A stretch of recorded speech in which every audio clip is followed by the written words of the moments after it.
You're about to witness a seismic event. Daddy, can you put on Skitbags radio? No, go to bed. Okay, yeah, that's the promo. Yeah. Hello? Hello out there in the universe? Is this thing on? Welcome to Skitbags Radio, everybody! Yeah. Yeah, Sailor Dev. Of course. Coming at you from Dash Studios in Hollywood. Welcome, listeners. Boy, you are in for a treat today. We got the crew, the fam, on the show. We're going to break down Clusterfest. We're going to break down Barry. But first, let's introduce ourselves. What's up, Neil? Cheer. There it is. Boo-boo. Going around the table, bringing us home, playing Young Jamie today. Video DJ stepping in, the wonderful, the beautiful James White Scott. What's up? What's up? It's James White Scott. I'm trying to figure this shit out. But I got this. Don't worry. Cool. All right. My killer instincts sink in. You know what I'm saying? Who's coming up next? We got the Mr. The Force of Nature, the C-Money Billionaire. Yeah. Bam, bam, bam. Mr. CD and Force, a.k.a. Poppy calling the house, a.k.a. the Ghost. Chilling for the day, having a good party. What it do, Death God? Are you calling yourself the Ghost today because you're wearing all white? All white. I'm the Ghost today. With that voice? I thought it was an inside joke. Ghost. No. The Ghost. Carl's got like a book worth of aliases and nicknames. Hey, man, we got multiple personality disorder. You got to do something with it. And lovely Cassie Dang. Hey. What up? What up? Yo. Cassie Dang. Hi. Dang Entertainment, Dang Comedy Live, Dash Comedy, all of it. Word. And so, just so you're aware, we're going to be joined by Darren Nelson later. Cassie and Darren joined us on our adventure to Clusterfest, so we're going to hear all about that. But first, as always, we start off every episode with a breakdown of a TV show or a movie or stand-up. And today, we've all decided we're going to talk about Barry. Yes. Yeah. That's crazy. So, Barry, for those of you who aren't or live under a rock, is an HBO show starring Bill Hader and Henry Winkler, where Bill Hader plays an assassin who wants to get out of the hitman business and become an actor, a serious actor. And Henry Winkler is his acting coach. He's actually Ali Sadiq. He stole his life. What? Ali Sadiq said he used to be a hitman. Oh, that's right. He did. Man. Ali Sadiq. Yeah, he should sue him. How's that Clusterfest? You know, Ali, your brother, he'll sue quick. And that's what we do. We should tell Ali so he can sue. Like, yo, they stole my shit. He just like James, like, I was the first one to rob motherfuckers and then become an actor. He would lose. He would definitely lose that. Barry is definitely not Ali Sadiq. Ali Sadiq is not Barry at all. Bill Hader's Barry is an ex-Army vet, Marine, something I think like Marine, that. but The character, yeah. And that's so he's got this military aspect to him and tactical sense, whereas Ali is like straight up fucking gangster, like hood. Yeah. I mean, well, he's a street military. You know what I'm saying? You train, you just shoot with your eyes closed. It's the same kind of training as the military. I wouldn't say one is tougher than the other, but they're just very different. No. Barry is cool because it's like he has a whole past. I was gonna say that Henry Winkler kills his role. Like he's almost is my maybe my favorite character on the show. Like the way he likes the black girl. But he kills it. Like he just kills it every kills scene. it. Like god. Like he like this is like my favorite role from him since I think The Water Boy. Yeah. Like it's like he's honing into the Water Boy role. I watched Water Boy in the hotel at Clusterfest one night. Oh yeah, we watched it at the same time. I watched it too. We were across the street at different hotels watching Water Boy. Hilarious. And I remember thinking, damn, Henry Winkler kills it. Like he kills it in everything. Remember, he's like on the sidelines of the bench, like he's like he does like a dolphin face. He just loses on the pressure. He's like. He's like, oh man, he's fucking cracking again. I think I said it when he pulled up his pants from the tattoo, and he does it dramatically, like his ass, and then walks out the door, like so dramatically. Oh man, I love how that's Stefan's. Yeah. Hey, That's Stefan's it's weird and shit. that it's Stefan's. Yeah. That's outstanding. And what's great about it is he actually has apparently Oscar-winning performances in these films. Yeah, he's amazing. If you're good in everything, like He really commits. yeah. Is he being cheated because he was the Fonz? And Yeah, he's like an I think he outcast? is. You know, I think he's like a very much of an incast in the industry. I think he can do whatever he wants. Yeah. No, but at the same time, we never see him up for like real awards. You know what I mean? Like But he's always. he does silly stuff. Yeah, I know, but like. I think he can do the full gambit. You think he could get an Emmy for Barry? He might be able to. Dude, Do you think Bill Hader would get an Emmy for Barry? He's pretty good in it too. Yeah, like, he and not does to really mention, good. we ain't never hit. Well, I maybe his other titles, but I've never seen him act in that kind of role before, so I didn't know what to expect. I'm like, oh my, I don't know if he can pull it off, and he definitely does. I like it. He does because he doesn't look threatening, yet he pulls off some cool badass shit. You know what I mean? Who is the girl that plays opposite him? I can't remember she's her good name, too. but she's awesome. And the thing I liked about her the most is those scenes when they were in acting class. Because from an acting standpoint, you got to think you're an actor playing an actor playing an actor. Yeah. Like in the scene that she was doing in that, and I'm like, whoa, all right, that's got to be mindfuck. But Sarah Goldberg. yes, that was it. She's awesome in great it in too. that. She has a lot of layers. Yes. Yeah, and she just and a couple episodes in, she like just flips the script. Like at first, they're all like cute with one another. Then like she just has that heartbreaking moment. Remember when she goes to I don't know if you've seen this part, but you know she goes to the audition. And it's Yeah, it's I remember. And it's her friend who's Yeah. actually running the whole shit. She's not there for the audition. She was running this whole shit. Yeah, She's like the yeah. star in this, and she's all like, "Fuck, look where I am, and look where you are," and takes her out because That's so LA though. yeah, like right before she goes in, right before she goes into the audition, she kills it. Like I remember she does like the whole rehearsal, and it's an amazing performance. Actually, like I get pulled into it just from watching. I'm like, oh shit, that was pretty dope. You got And pulled, then like she- incepted. Yeah, exactly. I got incepted.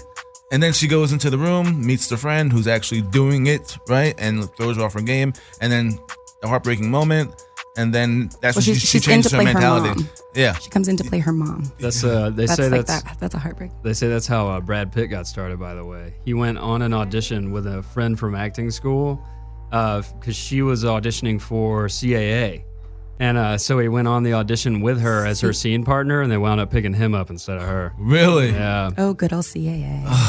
Actually, that scene of the audition is shot at the building. Of Yeah, CAA, I did notice that. downstairs. Yeah. That's crazy. I was like, hey, I used to have coffee there.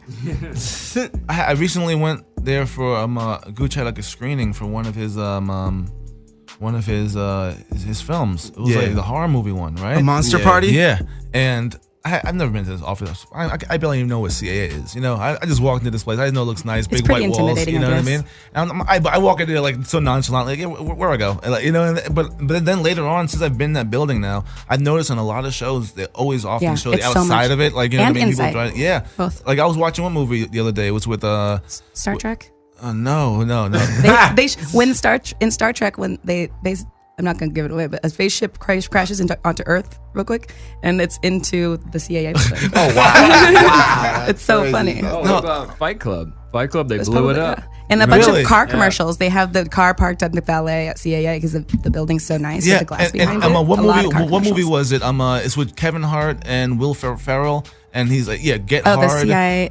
get hard, get hard, right? Yeah. Oh. That's where Will Ferrell works. Like Yeah. he's Yeah, driving, yeah, and yeah. he's driving into that building and whatnot. That's where Kevin Hart is doing like the fucking like car wash shit in There's the, probably like, the basement. countless things at Countless CAA. shit. I know, it's It looks crazy. like a futuristic building too. Working like, there is very different because we come up from the bottom. We have to park down below and then go through the elevator, so we don't actually see that part every day unless we go out for lunch. I didn't ever take a lunch. I always had lunch at my desk because I'm a workaholic. Workaholic. What do you guys think of Barry's actor friend, the guy who's trying to get him and keep him to be a hitman?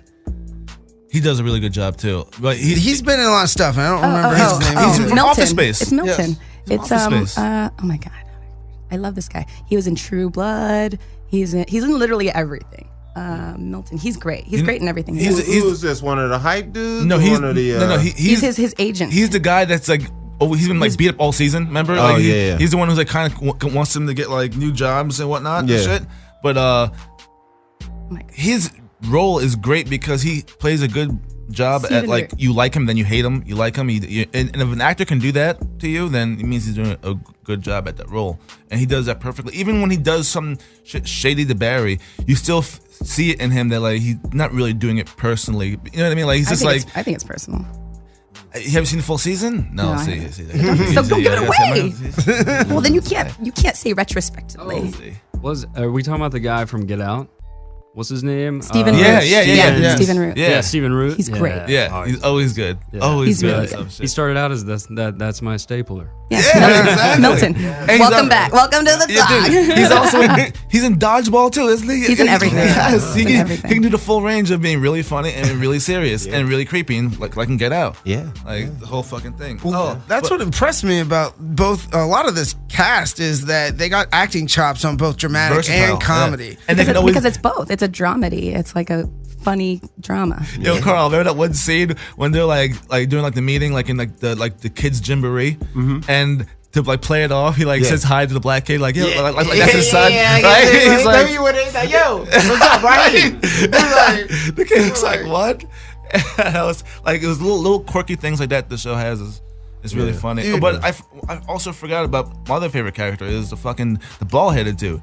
That guy kills The gangster? the role. Yes. That dude is fucking awesome. He goes, no, wait, Barry. He was in Gotham. Yeah, that's all right too. Yeah, It's like, he's no, good. Barry, you must wait for the DHL delivery. Then you shoot him. It makes much bigger impact. I was sad when he left Gotham, but then I watched Barry and I'm like, oh, this is way better.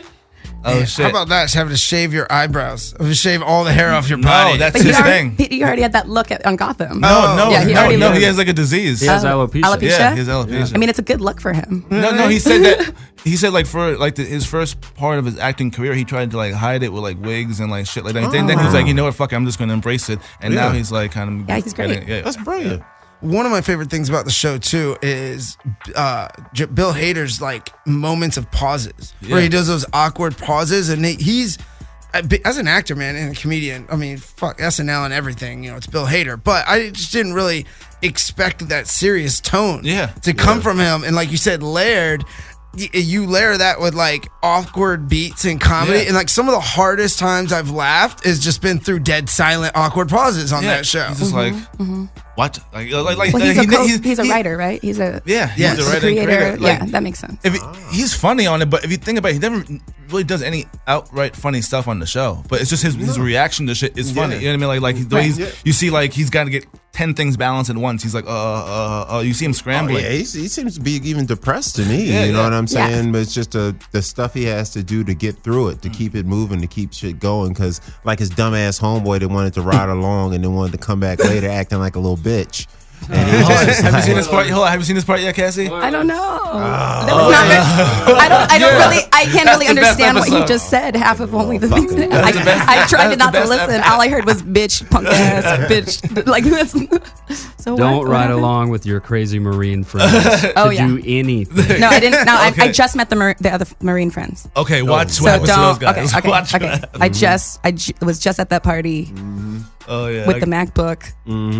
Okay, so. This is maybe like the episode after that. Okay, yeah. Okay, well, I'll get there. It's out of control. out of control. How do you think that pitch meeting went? Bill Hader's like, yeah, guys, I think I want to play a hitman who wants to be an actor, a serious dramatic actor. Oh, they said this is like one of his long-time projects. He's always been wanting to do. Like, There's another creator. Like for a long time. They're a co-creator. I think there is. I just don't know who it is. I know because I watched the after the episode stuff on HBO. You know, That's they do the interviews and stuff, and I always watch those. I'm such a nerd, but I feel like there's either another co-creator or another writer. Let's see. Look it up. I'll look it up. I think they kind of like changed the way it was going to look recently, and then that's what got picked up. Like they almost had like a different. Even though Bill Hader wrote it, they almost had to have someone else as the lead. You know what I mean? But like his tone kind of made it more appealing. That's how it goes. Even if you're going to get your dream made in Hollywood, you're going to have to give something up. You know what I mean? One thing I learned about entertainment game, the more money, the more opportunity, the more chances you get, you got to give up a little piece of yourself and a little more every time. And got to be willing to bend also, and that's how you're going to move forward. If you're too rigid, you don't get your dreams, and sometimes you gotta give it up a little bit. You sound like Harvey Weinstein. Right, I know. It got a Number little creepy. one, if Henry Winkler said yes to Harvey Weinstein more often, he'd be the number one motherfucker in the game. I like how Henry Winkler likes the black He'd cop. be the De Niro of this shit. That's all I'm saying. That could be possibly true. Hold on. That was like how when he talked to the black cop lady. Oh He yes, was dude. like, I thought this "Just is a have dinner joke. with No. me. Just have He's, dinner. Just sit down." he was so smooth. Like his He game. was like, "Just have a seat." Oh, I want to find that trivia about his pitch about the. I heard. the I show. just can't No, remember I'm what sure he it said. was very Hollywood. I can imagine that it's just like they walk into an office. They already knew that they're going to say yes because it's Bill Hader. This is the project he's been working on since he left SNL. So it's like mainly so people already knew it was coming. I mean, yeah, I get that. I just think that it's the content of the show. It's like to hear that elevator pitch, like if it wasn't Bill Hader and it was just Okay. somebody If it wasn't straight- Bill Hader, yeah, no. like that wouldn't just get the through door. concept, of Yeah. the show is just wow, it's out there and it works beautifully. Like they executed it really, really well. I will say, to be fair, being that Dexter has had a lot of great success with that kind of undercover bad guy hero thing going on, I think it kind of opens wettens the vagina a little bit for shows like his, even shows like my friend is working on over here. It has that kind of undercover greatness to it where it's like, this guy is not this guy, but he is this guy, but he really wants to be that guy, and he wants to, but I gotta That's kill like this every guy. show. Yeah, but it's All the but shows I are mean, like that. well, you know, in entertainment, if something is hot, we're gonna ride it for 2 to 5 years, Right. depending on how many we get it. You know, if NBC has a hot show, the next year ABC and CBS is gonna pick it up, and then there's gonna be a cable version of it too. And then somebody's gonna flip it to a You movie mean version. if they get it gets Yeah, canceled? yeah. Oh, like no, 2 seasons ago, 2 years Yeah. ago, it was a time travel season. Yeah. Like, there was like Yes, 4 time travel. shows. Yep. I read At one time, I read a bunch of station, scripts. every Yep. station had one People out sent me that scripts, fall, and they've all been canceled. Yep. Yeah. Yo, Yep. because dude, that's just the next new hot nigga. That's all it is. There'll be a new hot nigga next year. It'll That's all never they be know. Quantum Leap. It could never be Quantum Leap. So it's like whatever these time travel shows. Sometimes. I read a few scripts and I told them immediately. I was like, "Hey, there's too many time travel. Like, it's time travel. I'm sorry." And they you all came out can't." at once. Oversaturating great. the Yeah, market. Sometimes it's not even subtle. You remember whenever the what's the 2 magician movies that came out at like yeah. the Oh, exact yeah. same time? Like That's Like whenever I Hugh started. Hugh Jackman. Yeah, it was a Hugh Jackman one. And then Prestige. The Prestige and Edward Prestige Norton. And They were both pretty good though. the other one. Yeah, they were both really Great good. shows. I loved both Yeah, of them. yeah. But that was whenever I started to realize, like, Yeah. oh, Yeah. they do this shit together. on purpose. Yeah. I have a This client is- who wrote a great script, and we were trying to shop it around, and then we read Deadline, and the same exact like story off of the same book just got picked up by a studio I'm not going to name because they haven't come out with it yet. But with big people like Mel Gibson and Kate Hudson attached and shit like that. So I was like, well. Let's move on to something else. You know, I think there's something that's unexplainable about. Maybe it's like a vibe in the industry or in the ether going around town. Because plenty of times that I remember even being back in Florida, and when we were doing my film company there, I would sit with my director and we'd write an idea for a show, and then we'd write out the script, and literally the next week, that shit was on Family Guy. Right. Like verbatim. But everything's on Family Guy. Right. Yeah, very true. But I'm just saying the timing. Right. It Yeah. wasn't, it wasn't like, oh, it was a past episode that fucking aired 3 years ago. This is like new episode just came out, and it was all about it was a comedy about pill addiction and stuff. And this was when Peter got hooked to some shit Oh, yeah. or whatever. Yeah. Anyways, I just don't. I think that whatever it is around town, like if you're thinking about something very intensely, it's always on your mind, whether it's in the back of your mind or on conversations. You might talk about it more, and the more people that do that, it just feeds it and grows. So Really? Because right now I feel like child abduction is in. Well, I've watched a lot of shows on child abduction. And what's actually crazy about that is I just watched a trailer for a documentary via Kodiak Pictures.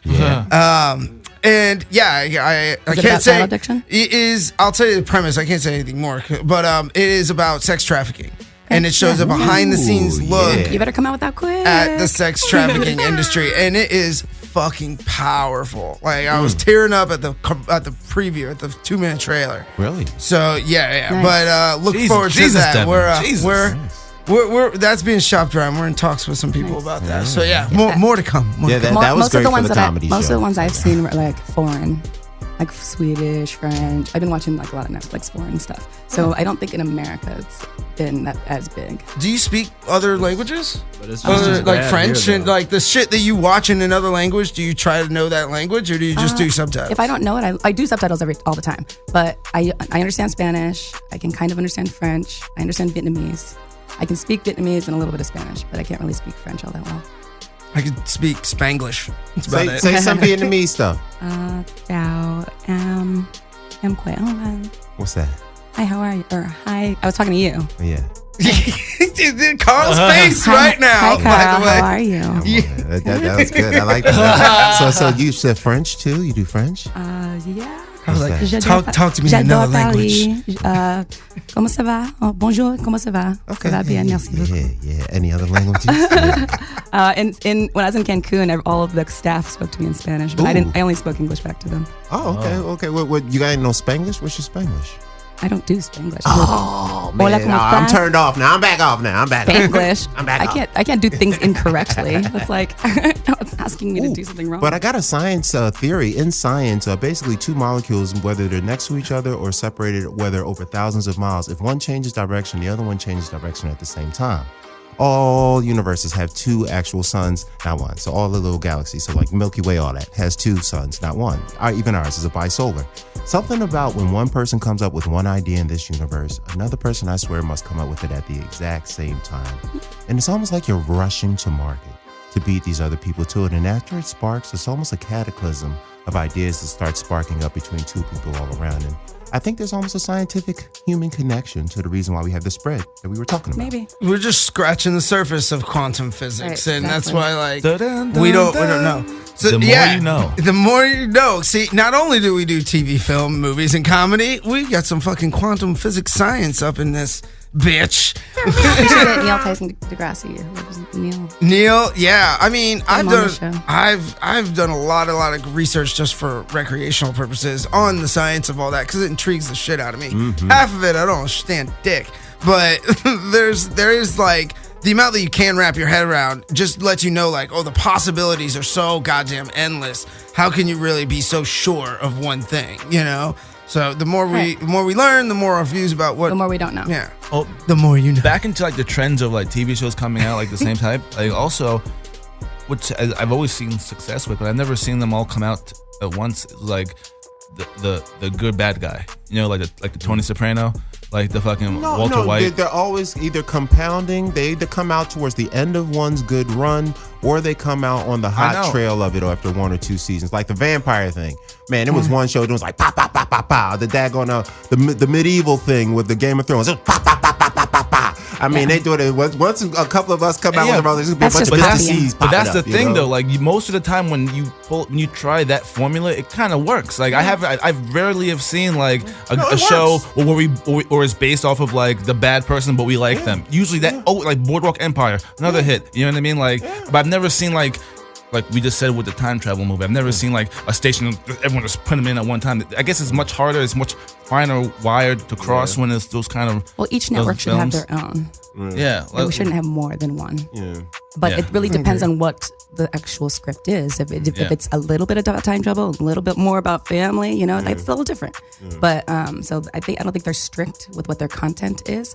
But I do think that some networks do copy other networks. The thing is, there's scripts about everything out there. You could literally, if you went to like a room or like if I went to a symposium of writers and just said, hey, I want a script on time travel, they would have it. Yep. Because so much stuff is written. It's just what do you look for first? As an industry, it's more about what's next. What do I look for? What is going to be the next hit? So that I can be there before everyone else does. But a lot of networks are kind of like, oh, let's be the next Lost. Let's be the next Sopranos. Let's be the next da-da-da. But I think it's more about what is going to be next, you know? Exactly. And so that's really just the way that some industry think.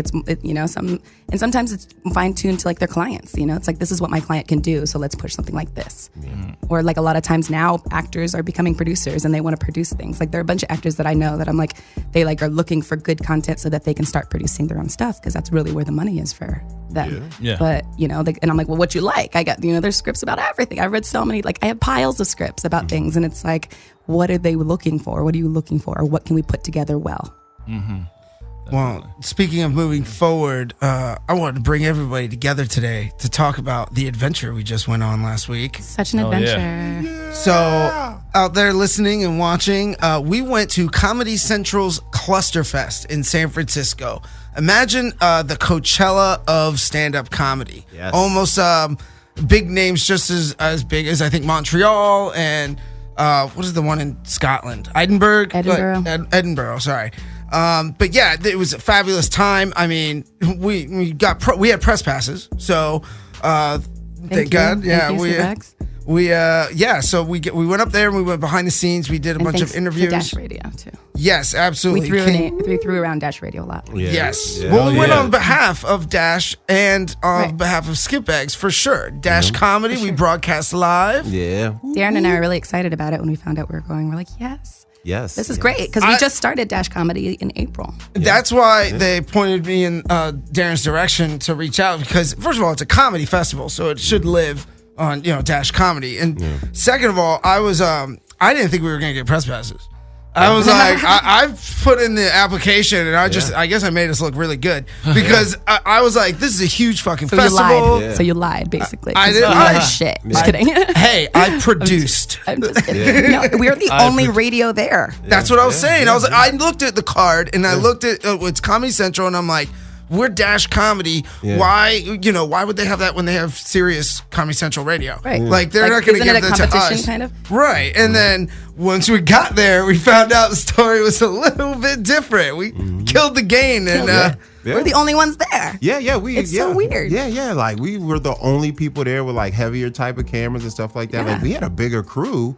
We could have like actually competed almost with Comedy Central to a certain extent with the level of stuff they had around. The fireside chats, we're the only ones recording it. Not even the festival crew was there. I actually talked to a friend who worked the festival, and he said that they were all sharing 5 crews altogether. So they had to all the events and all the different places had to share 5 crews, and so they really didn't have any left for the fireside chats. But I'm like, well, that's crazy because I was there. Oh yeah, we were there. They asked me for the footage. We're the only ones. Yeah, I got it. So we'll figure it out. So Make a everybody deal. listening, Lifetime press I need passes. hookers and cocaine for that footage. At least 10% worth of hookers or cocaine, whatever. I just want backstage passes next time. Thanks. Yes. well, we're gonna upload all this to YouTube for you guys listening. Also, we will air on both Dash Comedy and Dash Talk our exclusive interviews. I'm gonna put together with Neil here a highlight reel for our audio, and then nice sizzle. one for we'll do a whole show. We'll make it like an hour's worth.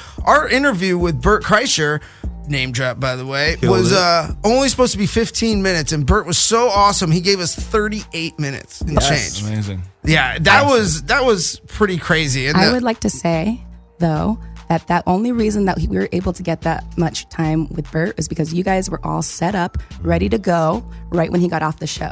And it was right next to where the show was. You made it super easy and you made it very efficient for him. So if he had to wait around for like 5-10 minutes, he would have been I'm only gonna do this for 15 minutes. Yeah. But he literally just had to walk out. You guys were like, all right, and are you ready? Are you ready? All right, let's go. Yeah. Before the interview even started, I gave him a bottle of booze. Yeah, I mean, you off the bat, I'm sure he was like, oh yeah, I'm giving this guy at least 20 more minutes. Yeah. But I would just want to applaud the fact that you guys were all set and ready, and like the crew, you guys were lugging shit around the whole festival, like a fucking 50-pound tripod that I sometimes would hold or pretend to hold, or use to stand up. Actually, when I got tired, I was actually using the tripod as a stand. But yeah, you guys killed it, and it was really cool for me to be a part of something where when I make the introductions and set up certain things, like I'm happy to know that they're in good hands from the rest of it. So that you guys really That's right. No kept your shit George Hill, together. J.R. Smith over here, cuz. You know what I mean? You make my free throws. I get the board. I'm going back up and dunking on KD. I thought we were up. I thought we were up. That's awesome. It was, I think it's a multitude of factors. It is definitely a team process. So, it was a great team. It's the only reason it happened is because team. I think also this isn't going to be on the video because I'll cut out the little intro that I was talking with Bert while we were recording. But when you watch the interview,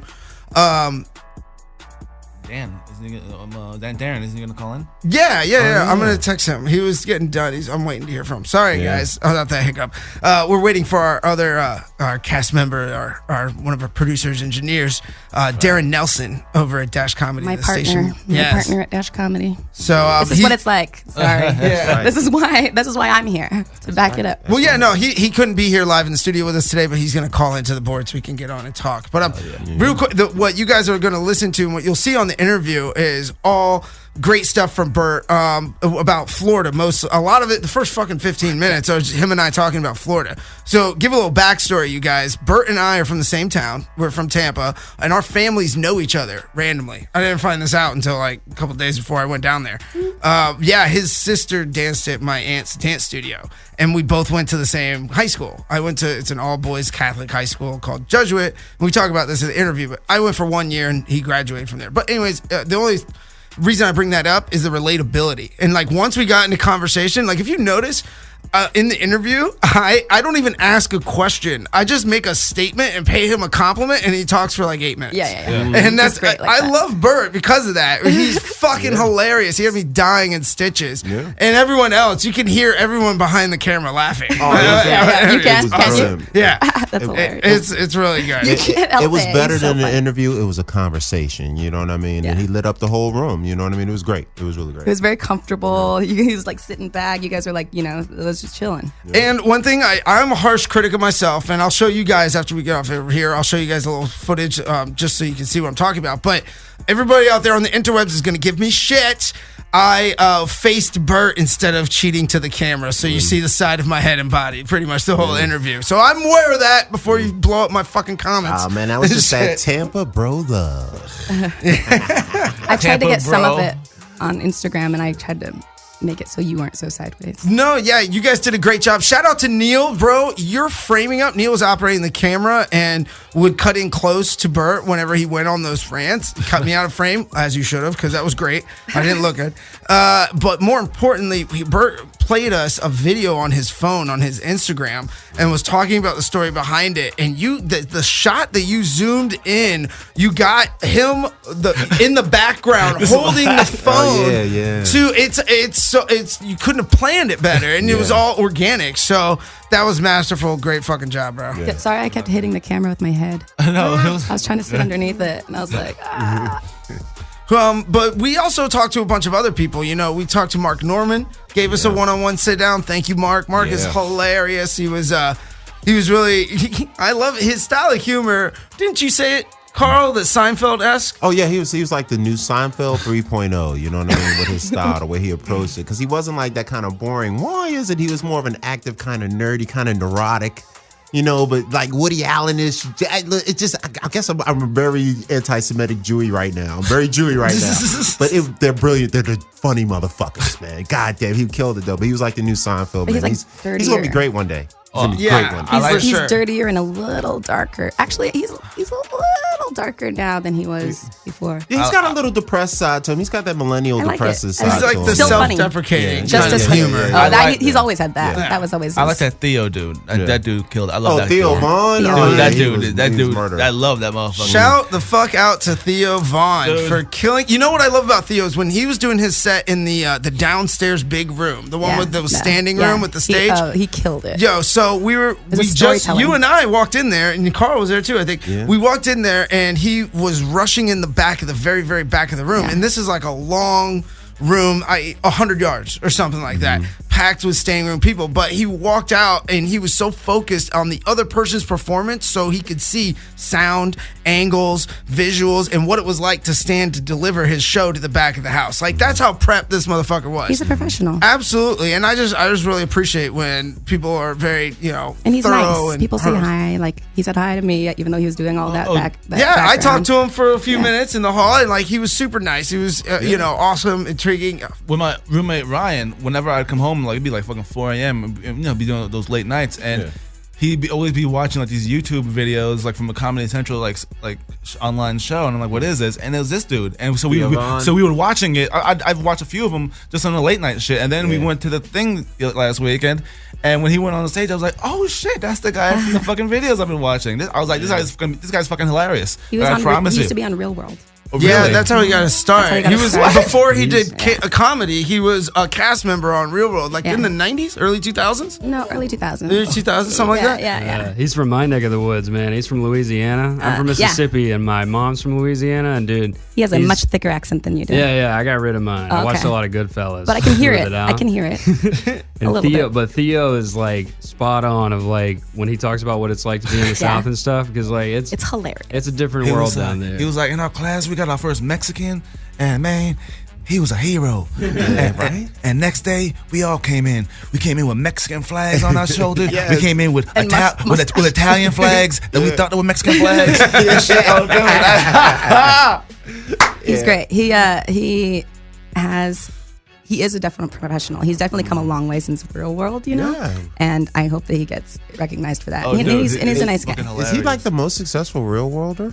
I think that might my- be. Christina Yeah, Pazinski. That might Yeah. be Johnny Bananas. Christina Pazinski, Tom Segura's wife. Yeah. Wait, did Johnny actually do the show, or did he only do the She's on Real events, or did he actually do the show too? He is like he was on the show. He was on Road Rules. Oh, okay. Okay, and then he's now like the 12-time champion But wait, of this Yes. shit. but the Yes, road I've rules heard is of him. always like sports competition, right? Road Rules? No. Road Rules is like, well, kind of, yeah. But then It's they, like- but then it's they like- go but together you're on the road and they with do these like the people. gauntlet. Oh, okay. It's still like reality show, like we're living together. They have the Road so- Rules Real World Gauntlet. That is true. where Johnny they is all the king. like Sorry, yo, fight each other and I just shit. want to apologize to Johnny Bananas, aka Young Nanners, my boy, for disrespecting his legacy. He's and like the dominance Jordan of the reality. MTV game. I don't know what I was thinking actually. Like I should be beaten after the show. My call him sorority up. sister was in Real World San Diego. Jamie Chung. She's an actress. You know, So she does pretty well. You know, it's an opening of a door. You know, that's why I don't harp on people for being in reality TV. If you watch reality TV, then you know, depending on how much and what it is, you might have a mental problem. But you know, other than I watched the Great British Bake Show. see, that's totally cool. What it is and how much. But if you're sitting there watching Kardashians marathon every day of your life, you need to go walk off a cliff. I mean, the booty. What's wrong with that? Who else did we see there, guys? The fireside chats were awesome. We'll tell Roy Wood Jr. Let me Roy fucking Wood break Jr. down Yeah, he was the this best. goddamn He human. is the best person. Yes. ever. He gave us a good 5 or 10 minutes I think it's outside more of. than- I think it was more than I that. haven't watched all the footage, so I don't know off the top of my head what it is. But I went back and I rewatched it, and his answers to the questions are amazing. And he actually, during the fireside chat, we got the only exclusive answer that I know of existing right now of his response to doing This Is Not Happening. And he talked about how for those of you who don't know, Roy is the host of This Is Not Happening on Comedy Central. That show was Ari Shaffir's show originally. It was a live performance show. Then he brought it to Comedy Central. Storytelling show. For what? Yes, his storytelling comedy. Basically, they pick a theme for the night and have comics come up and tell stories around that theme. So it's a great show, great premise. And Actually, funny thing is, they cut that together, the themes. oh really? Yeah, Oh, so when that you go makes sense. live, I've been to a few live shows, and when you go live, they just tell stories. It's just And then whatever story? Yeah, if you look, Oh, okay. yeah, because Roy might be wearing the same thing. I think usually it's what called tuxedo, but or something like that. But yeah, they cut them up, and so like we'll actually do. This is, sorry, Comedy Central, telling your secrets. We'll actually do a bunch of intros with random themes That makes sense. and just do a That's- bunch of cuts of that. But yeah, I'm not it's- mad about that. though. It's That's actually like, a better whatever. live show Yeah. that way because then you're hearing all kinds of different stories. You're not Yeah. hearing only everybody's story on that. Right, that's what Skitbags Radio is for. Behind the scenes knowledge. Boom, boom. Well, and you know, so there was a little bit of a disagreement on some things between Ari and Comedy Central, and he ended up leaving the show, and Roy took it on, or Roy was offered it, and he talks about this in the fireside chat, where it's like the first thing that I did before I talked to a manager, talent, or whatever, I called Ari. And I was like, here's what's up, blah, blah, blah, and get his blessing before, you know, moving forward. So right off the bat, he showed that that's somebody's character. He got a lot of that, I think, working at The Daily Show. And, you know, he was talking about how, you know, at The Daily Show, they tried to blend comedy and making a point. You know, it's not just to make a joke about something. It's like, what are you trying to say in that joke, you know? And I think that's the very conscious way of doing comedy. And I was like, dude, that's awesome. And his fucking answers on our interview were so deep and powerful. I was like, dude, why are you hosting a show? Shouldn't you be a fucking professor somewhere? Like, what's the deal? Right. He wouldn't have fun doing that. No, think I know, You I know. know, like, but like that.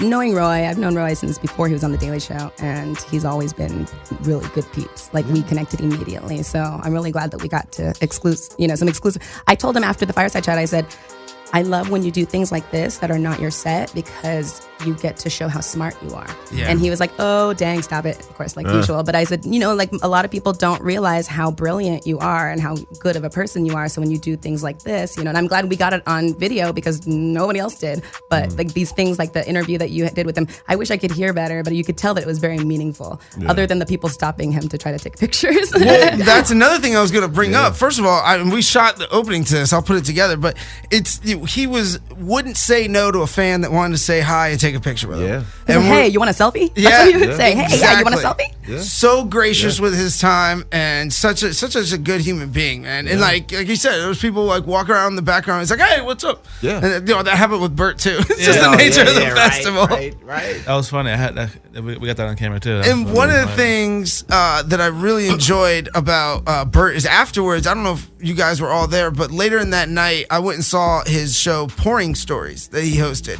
which was very similar to This Is Not Happening, but just a little bit different take on it. So I don't know if he does this a regular thing or this is the first time. It's definitely the first time I saw or heard of it. It seemed like it was very natural for him. Like he was like, this is and his favorite drink is like it's like not like it was a new premise for him. So it might have been like something he has done in the past. I was thinking that would be something he did for All Things Comedy because he has Something's Burning, which is Bert's cooking show on All Things Comedy.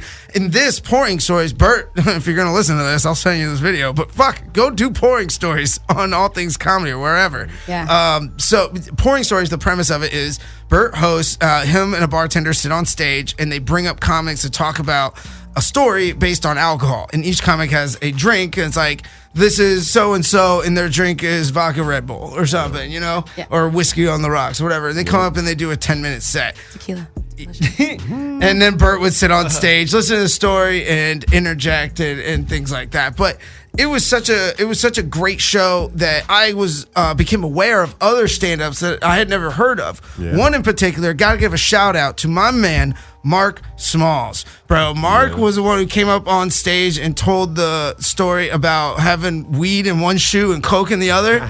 And he was trying to get through the airport, and he got caught with the weed, but not with the coke. It was great, and his timing, his delivery was awesome. I actually saw him later that night at Jon Stewart in the crowd, and we talked for a little bit and exchanged contact and stuff. But up and comer, you guys got to check him out. San Francisco Bay Area local, Mark Smalls. Chris Red was also on there. Yeah. He was fucking hilarious as always. Chris is just funny as fuck. Yeah. Who else did we see? A bunch of people. Jim Jeffries, Nikki Glasser, Blazer. Ali Sadiq. He's Ali Ali. Sadiq. He was hilarious. Tiffany Haddish was there. Aquafina was there. Sam J, my girl Sam J. Yeah. She fucking kills it. Yeah. I don't know why. Well, okay, she got hired on the spot for SNL from JFL. They had never seen her before. They didn't know she could write, but they're like, this bitch is funny. And I met her in LA a couple years ago, and I actually booked a political current events talk show with a panel of comics. And I've been trying to get her on my panel for over a year, and it just didn't work out because now she's in fucking New York. But Sam J kills it. She is so funny, and she can do, I can hear 1,000 Trump jokes, and hers will be the funniest almost always. I think, the festival as a whole did a really good job. And it's funny because Jim Jeffries was in his fireside chat. We got the video of him kind of shitting on the organizational aspect of Clusterfest, which, hey, we didn't have anything to do with that. Hey, and it was all great on our side. We got nothing but awesome experience. Oh, you guys have that on camera? He was like, hey, mate. He was like, it's motherfuckers, famous people still at the airport right now waiting because they don't know what the fuck is going on. Yeah. He said Hilarious. that he's like, they gave us our times and said good luck. Which was actually it really worked really well for what we were trying to do because we got a bunch of interviews. Carl did an amazing job wearing a tuxedo and getting fucking interviews. I was pretty. Killing I gotta it. see that shit. That was pretty. We actually talked to did you guys watch the roast? Jeff Ross roasted the festival. Oh yeah, at the end. I did. I was trying to get over there, but I wanted to see Bert. So Yeah, we I were back inside. Yeah. So Jeff Ross, part of his act when he goes live is he'll pick people from the audience and bring them up and just roast them on the spot because he's the roast master and he kills it. One of the people he brought on stage was Mary Carter, the woman that we interviewed.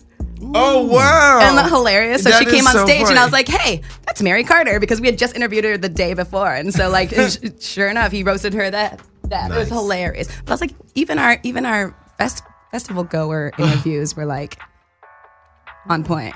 Yeah, and you know the We got festival exclusives for all itself the shit. was fun, man. You guys haven't thought about even checking this out. It's only its second year, and it was dope, and it's gonna just it was keep getting fantastic, better. Yeah. We saw Wu-Tang. Yep. Yeah. Wu-Tang I watched playing, Wu-Tang. Action Bronson and whatnot. Which was hilarious because you and I were in the Wonderful crowd for Wu-Tang and nobody was getting hyped. Yeah. But Action had performed right before, and when I was sitting off to the side, like I saw when Action went on, there was just smoke, just filled the fucking outside square. Like everybody was Damn. sparking up and getting blazed. Hilarious. And then like he ended his set, and like 10 minutes later, fucking Wu-Tang comes on. They're like, "Woo!" And then like everyone was Just like, like me. "Tang goes." Yeah. And I'm just like, why is nobody getting turned up? This is fucking Wu-Tang. And it's like we are all just Y'all super gotta fucking throw some high. respect I was really on wondering Wu-Tang, why.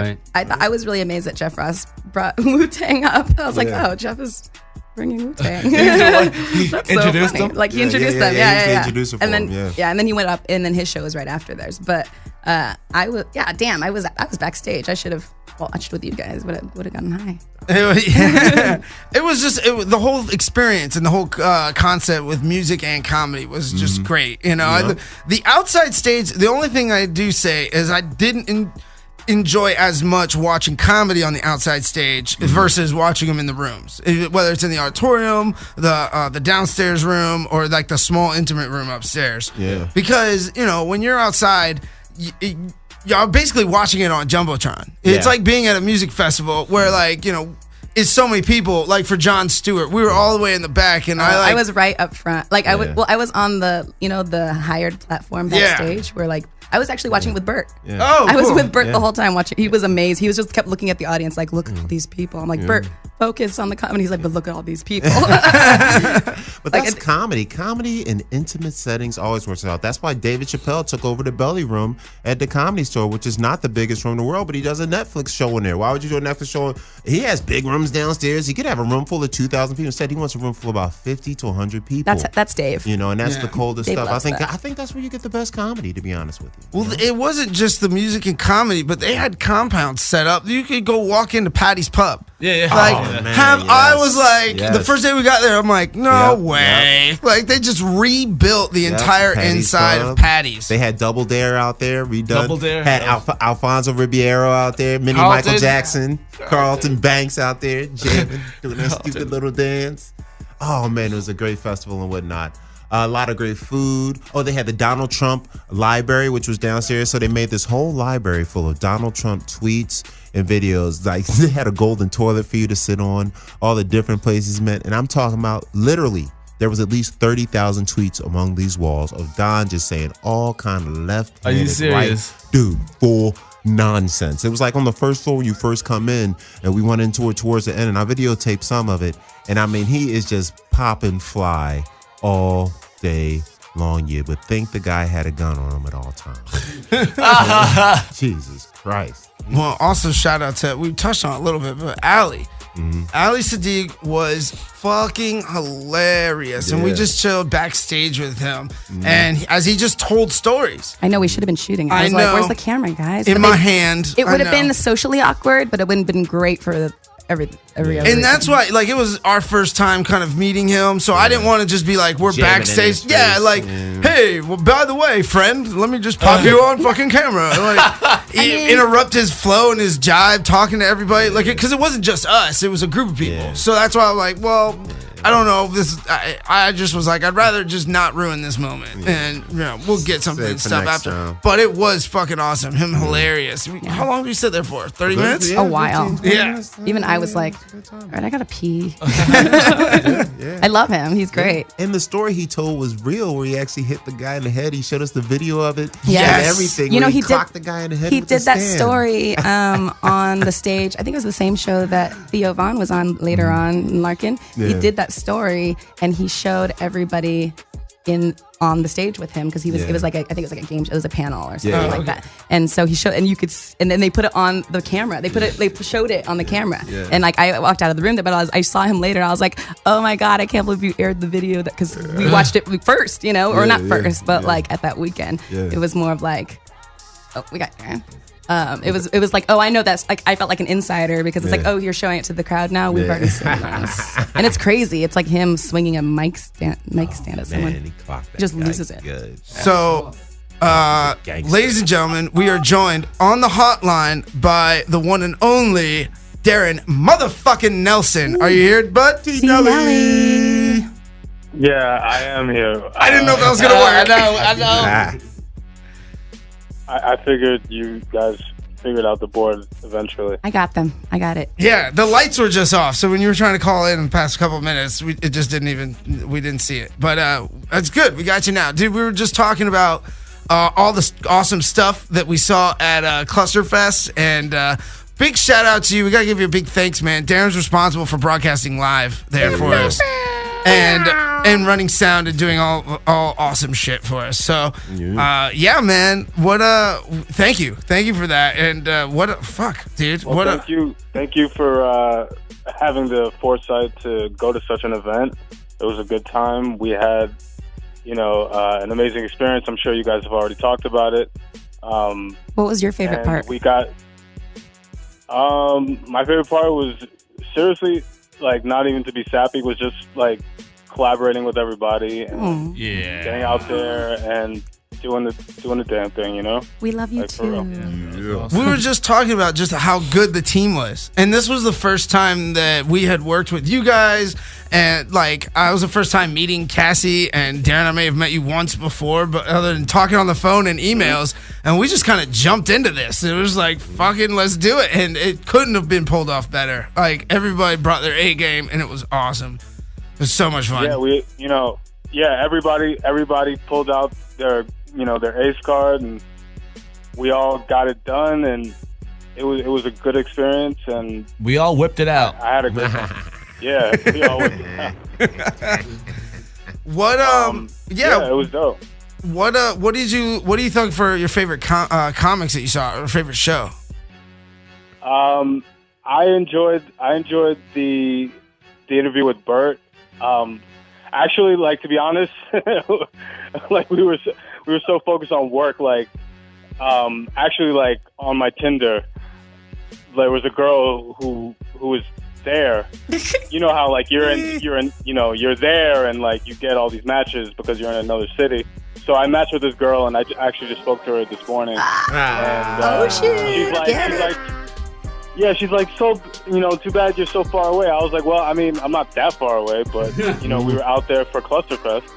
And she was like, oh, I was there. I was like, damn it, we could have matched before then, and we could have met at one of the events.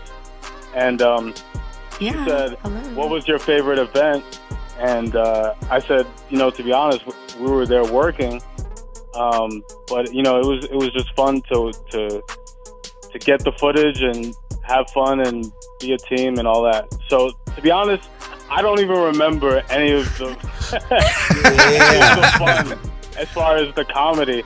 I just remember laughing. I remember having a good time. I remember hustling, and I remember getting things done, and that's all that matters, really. Were you on Tinder during Bert's interview? Probably. He was operating the board. Levels. I mean, you can do both. That's why you're always on your phone. I'm like, why does he need his phone to calibrate the sound shit? No. No, yeah, I need the phone to calibrate the sound. Yeah. That's what I thought. Calibrate that ass. Yeah. Calibrate means something very different. Calibration. Ew. So, I mean, as long as the work is done, then we can play. Exactly. And we definitely got it done. Yeah, more than what we thought we were even going to be able to. We partied a little. Yeah. I partied a little too much. San Francisco was the best place. That was my first time. I had a ball. I love San Francisco. Really? So you did like it a lot? You liked it? It was the hypest yet quietest city I've ever been in my life. Oh my God, we talked about this. Like it's a loud city, like it's a big major city. But when we're walking, like we went in the morning, I think, to go get something. And normally, if you're walking down New York, which is kind of what downtown San Francisco resembles, with tall buildings, high traffic, foot traffic, you can hear a fucking pin drop. Like there's no sound, there's no sirens, there's nobody blaring music. It was just super quiet.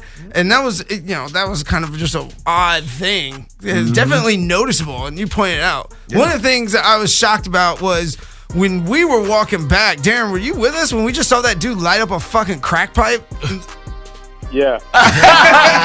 Of course I had to be there.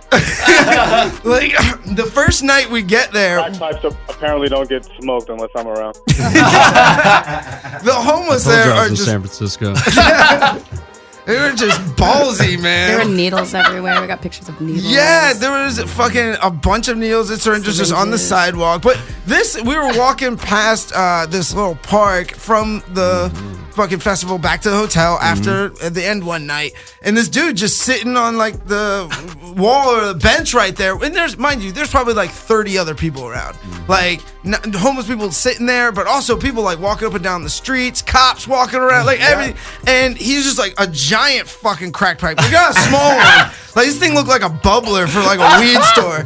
And he just whips it out and just starts smoking this rock in the middle of us, literally like 5 feet from us. And we're just like, okay, so that just happened.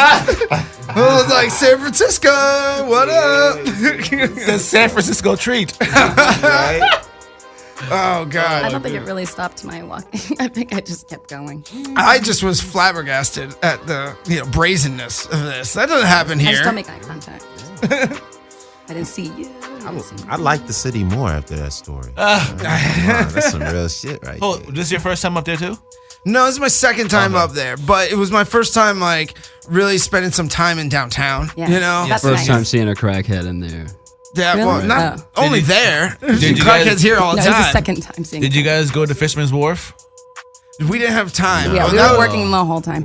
But I was actually in San Francisco the weekend before, but I did less of the walking around downtown stuff. I was there for a wedding and stuff. But so it was like, I didn't go to Fisherman's Wharf then either, but I've been there. It's great. Yes, no, it's like it almost has like the boardwalk feel. Yeah, There is it's like a nice. boardwalk. I've been there. Yeah, so I've been there. It's great. They throw fish everywhere. and they have like this like, chocolate machine thing. No, the the bread. Ghirardelli. the bread. No, Ghirardelli Square is Yeah, there. they have Ghirardelli Square, but there's like a bread factory, and you see like the bread be like coming down like all like these little chutes and shit, and they go down, and it goes through like the entire store. They have like a restaurant that you Yeah. can eat there too. I think I it's went like, there. So like you go inside the place to get like a loaf of bread, and you'll see like the bread going like in like hundreds of them, like just going in a basket around you, just going through. It's like a factory.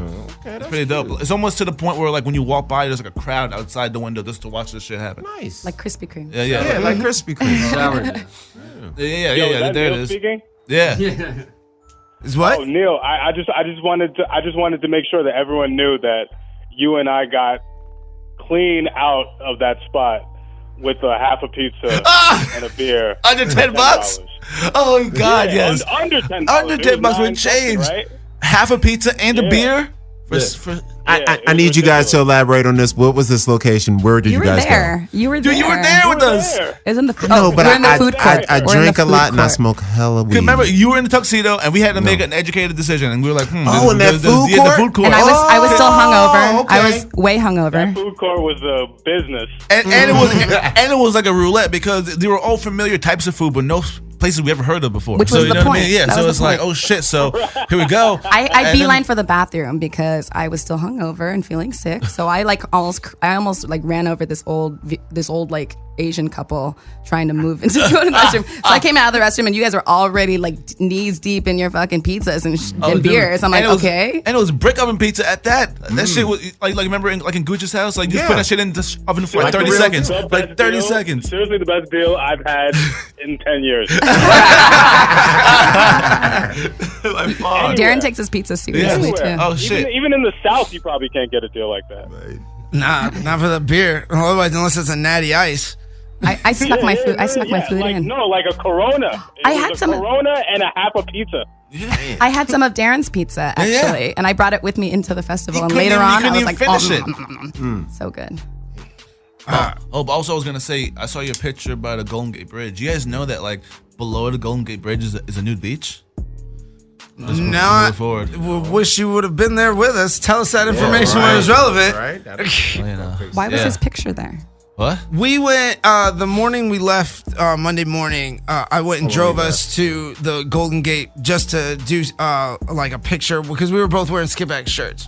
So me, Darren, and Carl went over there and Sorry. got a picture. No, it's all good. I mean, it was just for promo stuff. But we also I got a little footage of like Carl closing out the festival with the bridge in the background. It's just cinematic. It's just a bit like I got drunk. I just wanted the big bridge in the background. I got drunk at the after party and then found a ride home. How was the after party? I never even asked you about that the next day because we only saw each other for like 5 seconds the next day. I went to the after party on Saturday and Sunday. So Saturday was at that club we went to, and that was cool. I heard it was cool and they were outside, but we got there late. Yeah. So, but it was, it was kind of crowded. And then it was fun music. It was like 90s music and stuff. And then the after party on Sunday was in the Bill Graham Auditorium. Oh. I think on that third level that they wouldn't let people go to. I think that's where it was. So that was like, it was fine. It was a lot of like schmoozing and drinking and schmoozing. Most of the talent were like tired by that night. So Chris Red's always there. Chris Red and I were like, I think I was so drunk. I said bye to him like 3 times. He's like, "Girl, we already said bye." I'm like, "I know, but you live so far away now." And I hugged him like 3 more times before I left. But yeah, it was fun. There's a lot of schmoozing. Oh, schmoozing, schmooze. You know. Comedy Central bring out the big guns. Was it Top Shelf or Will? What? Oh, I'm just kidding. I think it was Top Shelf. I know. I'm just Like kidding. I cared. I know. I was already drunk during Jon Stewart because I found out backstage that there was an open bar. Ooh. So I think all who was up before Jon Stewart? Jeff Ross. I don't know. We came in the middle of Jon Stewart. Oh really? Yeah. I watched. Oh, Jon Stewart was great. Yeah, I think it's all like at the beginning of Jon Stewart. I probably had like 3 or 4 shots, but. It kept me warm. It was fucking cold. Do you see that? Oh, you know how I was wearing the blanket? So you guys, I only brought like a cardigan and like some like, yoga pants, but we had a blanket and I used that to cover me. And I was telling people, I'm like, okay, look for me. I'm the one in the red blanket. And then it got so cold that Comedy Central started giving out blankets to people. So like Jeff Ross was in a blue blanket. Is that why everybody had those blankets? Yeah, so people were actually in purple and blue blankets. Yeah. Not as flashy as my red with hearts on it. But, and then everybody was in blankets. I'm like, see, I'm not so weird. But people were looking at me funny earlier in the evening when I was the only one wearing a fucking blanket. I was covering my ears. It was so cold. Oh, yeah. I was covering everything. It was chilly. Oh, yeah. San Fran. Remember we went to that most expensive Denny's of all time?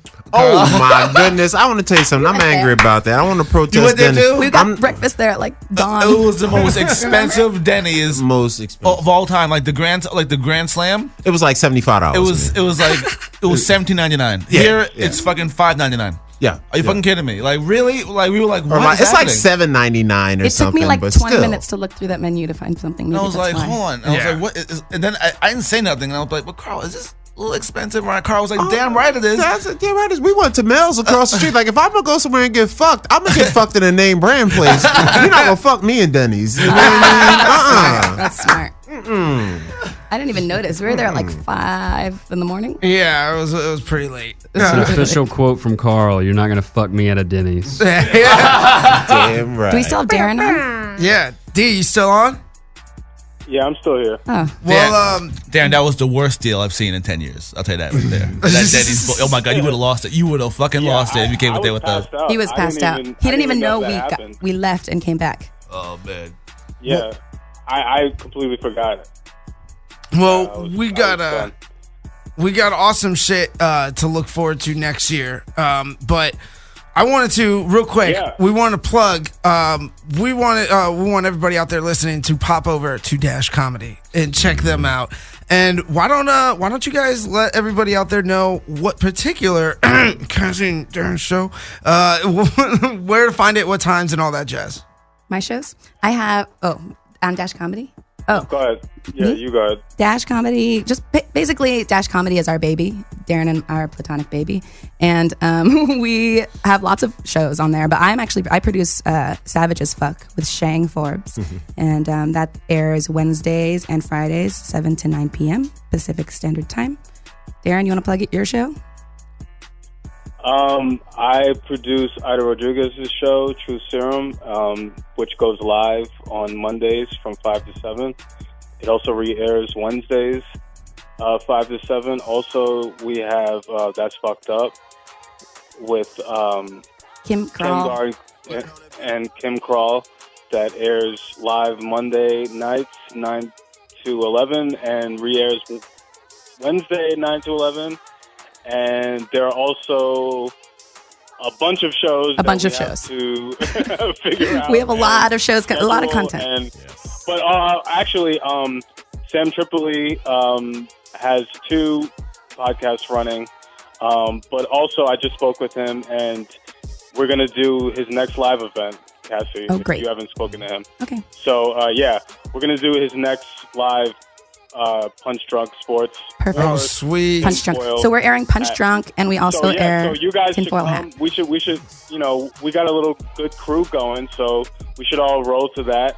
Make it a thing. Absolutely. And actually, I have some good news for you guys. I met with my buddy who's the head producer of Madness in the Method, Jason Muse's directorial debut, and the premiere is going to be here in Los Angeles next month. Nice. We don't have an exact date set yet, but if we want, we are totally allowed to be the only media outlet broadcasting live from the red carpet. So we can get exclusives with Kevin Smith, Jason Muse, Danny Trejo, Vinny Jones, Mickey Gooch Jr., and a whole slew. Oh, Gina Carano. Oh, a bunch of other people there. Ooh, love Gina. Gina's a good friend of ours. Really? She's great. You don't got to twist anybody's arm over here. I figured. So that'll be awesome. And everybody out there listening, I talked to everybody. We got the green light. We can air this episode on Dash Comedy at some point, and then I'm gonna give you, Darren, the audio from Bert's interview, and then we'll maybe add the audio from like Roy's, and we'll throw it together and make it like an hour block, and you can throw that up whenever. But all of this footage and everything will be on our YouTube channel, so you can go pop down. I will put links in the description of this video for all of Darren and Cassie's projects, whatever they want. And then, man, I'm super fucking happy we got to do this, guys. Oh, yeah, for sure. Like, this was so much fun. Yeah. I've never had more fun at a work thing. That's the thing, you know? Yeah. That's nice, because you work a lot. Yeah, I know. And, there are times on set and stuff where you get, like, fun moments, but as an overall, like, the amount of time that you're fun and working, and 98% of that is completely because of the people that were involved. Like, if it wasn't for you guys being who you were and being so awesome at it, this could have, gone horribly wrong. I agree. It was a great team. Yeah, I have a phrase. I said, it doesn't matter if you're just good at your own position. That doesn't really make you a winner. You're really a winner if you're good at being a team player. That's what makes a true winner. Absolutely. Absolutely. The more you know. I agree. Well, on that note, let's sign out, and I'll go around the table. Well, Darren, why don't you start? If you want to plug any social media or anything, we just tag out and say I'm so and so from whatever. But I'll start with you, and then go to Neil, and then we'll go around and we'll cut it out. I'm at D Nelly Radio. No one cares, but I continue to say it on every single show that I'm on, which is 20 at this point, because I actually work at this place. That's why we don't make him come in when he doesn't have to. Yeah. Which, by the way, shout out. So I'm gonna hang up because I have to be there tomorrow. Yeah. Because I actually work at this place. Yeah. No, I'm just playing. Dude, not only, but everybody listening, I want them to realize that we got off the fucking road from a 7-hour drive, and you didn't go home. I dropped you off right here at Dash. You went straight to work. That sounds about right. Yeah. That's why we don't. Literally straight to work. So yeah. He works his ass I love you, Dash, but I gotta log out. Hi, Darren. Darren, thanks, Thank brother. you. Thank you guys. Have a great one. Thank you. All right, peace. Peace. Bye-bye. Awesome. Love We Darren. should be crank calling people all the time. Now that you guys know how to do this, I Are know. you kidding me? Well, you can't dial out. That should be the only the whole segment. But all right. Well, we got to figure out a way. We Just should three-way it. We should meet girls and give them this number and be like, yo, hit me up real quick, and then they call back on live on the radio like, hey, so what's up? And then we got to see, can you seal the deal? like on live air. We should Is that ask your sign Darren out? to do it with fucking his Tinder girl. Yo. Oh my God, hilarious. And you're like, yo, baby, not only I got you live on the air. Yeah. It's not that far. Bullshit, but you don't know how far I'm willing to go. All right, well, fuck it. Yo, it's Neil. Catch me on Instagram at The Life of Neil the Great. Fuck with your boy. Red Shirts, new fucking pilot about to film. Look out for that one.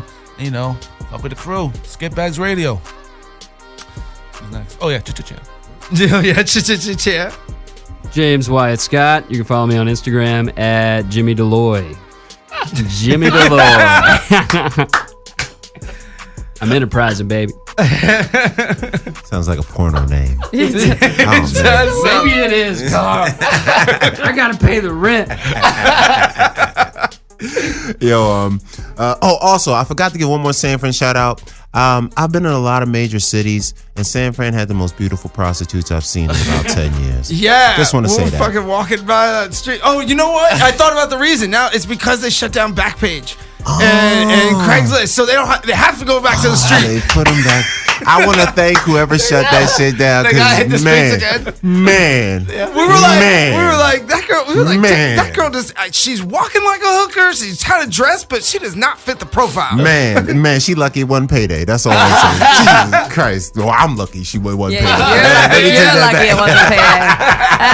All right, but yeah, it's Mr. CD Enforcer, Poppy Carlo on Instagram, Mr. C Force on the Twitters and whatnot. Always check out the Ding Dong Show, which is every Monday at the Comedy Store in the Belly Room at 10:30 with Don Barris and the crew. Always check out our show, of course, Skitbags Radio at 8 o'clock on Dash Radio. All right, we out. Cassie Dang Entertainment, Dang Comedy Live. I'm on Instagram. I just started giving out my personal Instagram and Twitter, but it's TWNKEE, Twinkie, no I. I know, now I'm a public figure.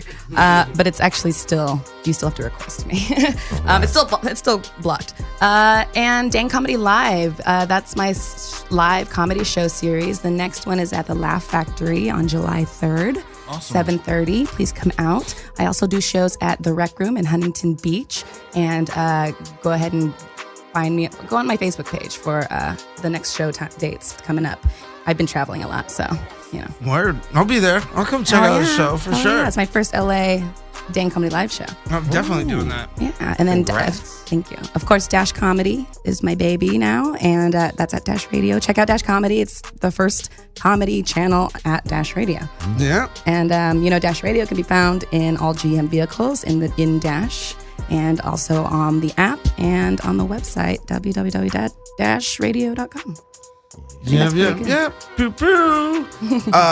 Sailor Dev. You can find me on Instagram, Sailor_Dev. But we gotta give some shout outs. Everybody check out The Clapper on Netflix. Go watch Scrambled, available on iTunes and Amazon. First We Take Brooklyn is now on DVD. Our boy Kyle Stefanski killing the game.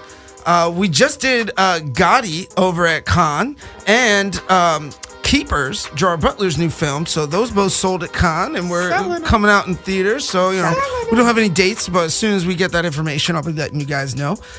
Also, I'm very proud to announce the release. Well, we did a show about this, 2 weeks ago before we left for Clusterfest, but it's now finally really starting to pull together. You got to go to YouTube and check out Fight Dub.